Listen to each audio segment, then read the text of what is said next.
blood type coffee ko brown. Totoo to guys, no? Alam nyo kasi dito sa call center, parang essential na yung kape. Alam mo yung parang ang pangit ng start ng shift mo kapag hindi ka nagkakape, no? Tapos kahit saan ka lumingon, maraming agent na laging may hawak na kape, no? Kasi napakalaki naman talaga ng tulong ng kape para magising ka, para makapag-focus ka, and syempre para ma-release na din yung stress mo. So isa yun sa mga bagay na malaking ambag kung bakit nagagawa pa rin naming maging kalmado sa mga call namin.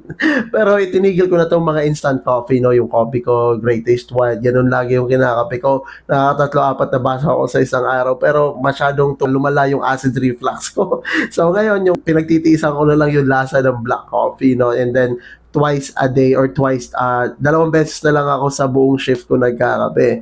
Kasi, alam mo yun, baka mamaya yung pinagtrabahuan ko sa hospital lang mapunta. Anyway, sa mga mahilig po sa kape dyan, dahan-dahan lang po, no? Huwag po natin gawin tubig yung kape.